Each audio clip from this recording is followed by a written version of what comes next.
আসসালামু আলাইকুম স্যার। আসসালামু আলাইকুম। ওয়ালাইকুম আসসালাম। ভিতরে আমাদের একটা রুম বুক ছিল। এই দাঁড়া। দাঁড়াও মানে? ভদ্রতা শিখো নাই? আমার গার্লফ্রেন্ডের জারি দিলা কেন তুমি? হাত ছাড়েন। আচ্ছা মানে এই শোনেন, ওকে জানেন?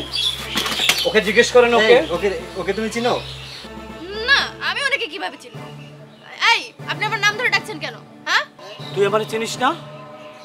হ্যাঁ, কি আমারে চিনিস না? এই আচ্ছা, তুমি আমার গার্লফ্রেন্ডে থাবর মারলা কেন? আপনি থামেন। আপনি কোনো কথা বলবেন না। ও আপনার গার্লফ্রেন্ড, ও আমার স্ত্রী। জিজ্ঞেস করেন, ওকে জিজ্ঞেস করেন। এই মেয়ে, এটা কি সত্যি? হ্যাঁ। তো তোমার কি? আমি কি তোমাকে স্বামী হিসেবে মানি? তোমার লজ্জা করে না? তোমার লজ্জা করে না? তোমার জন্য আমি সারা দিন রাত পরিশ্রম করি। হ্যাঁ, আমি এই দারোয়ানের চাকরি করে তোমাকে আমি সুখে রাখার চেষ্টা করি। আর আজকে তুমি কি করলা? আমি যে রিসোর্টে চাকরি করি, তুমি সেই রিসোর্টে আসছো তোমার বয়ফ্রেন্ডের সাথে, না? হ্যাঁ, আমি হিসেবে মানিস না কেন? কেন মানবি না তুই? আমি হিসেবে মানবি না? তোর জন্য আমি এত কিছু করছি, হ্যাঁ, আর তুই আমার সাথে এইগুলো করিস? এই কে আছে? ম্যানেজার সাহেব, ম্যানেজার স্যার, এই আমাদের এই রিসোর্টে কে কোথায় আছে? সবাই একটু আসবেন। আমার বস্তু বলো সর্বনাশ হয়ে গেছে। আসেন আপনারা, সবাই আসেন, এইদিকে আসেন। স্যার, এই যে স্যার, স্যার এটা আমার স্ত্রী স্যার, আমার স্ত্রী স্যার। আমি তার জন্য দিন রাত পরিশ্রম করি স্যার। আপনি তো জানেন আমি ওভারনাইট করে থাকি। আমি আমার পরিশ্রমের টাকা, সমস্ত টাকা আমি বাড়িতে পাঠাই তার সুখের জন্য। সে আমার স্ত্রী কি করছে স্যার জানেন? আল্লাহ কত বড় রহম করছে দেখেন স্যার।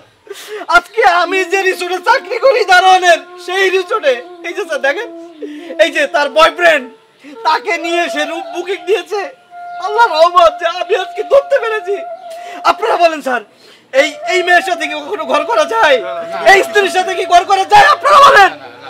আচ্ছা স্যার, আমি মেনে নিলাম, যেহেতু আল্লাহ আজকে আমাকে নিজের চোখে দেখাইছে। ও যেহেতু আমাকে বিশ্বাস করে নাই, আবার বিশ্বাসের সাথে বেইমানি করছে, আবার ভালোবাসার সাথে বেইমানি করছে, আবার পরিশ্রমে আমার রক্তের সাথে বেইমানি করছে। ঠিক আছে, আপনারা স্যার, আপনাদের কাছে আমি একটা অনুরোধ করি স্যার, আজকে কাজে ডেকে এনে ওনার সাথে বিয়ে বসাবেন। আমি আমার নিজের হাতে আমার স্ত্রীকে আমি ওনার হাতে তুলে দিব। না না, আমি এই মেয়েকে বিয়ে করবো না। একটা স্বামী থাকতে আমার সাথে বিয়ে করছে। আমি যাই ভাই, আমি যাই।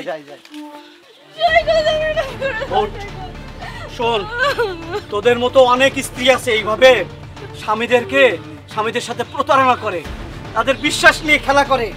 হ্যাঁ, তুই বেশি সুখ চাইছিস না?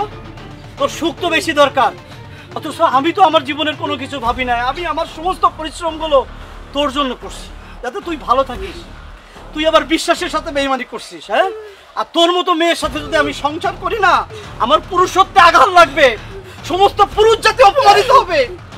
তোরে আমি রাখবো না, তোরে আমি তালাক দেবো। হ্যাঁ, তোরে আমি তালাক দেবো। 1 তালাক, 2 তালাক, 3 তালাক, আর তোর ডিভোর্স রেট তুই পেয়ে যাবি। যা আমার চোখের সামনে থাকে। তোর মতো মানুষকে আমি ঘৃণা করি। যা।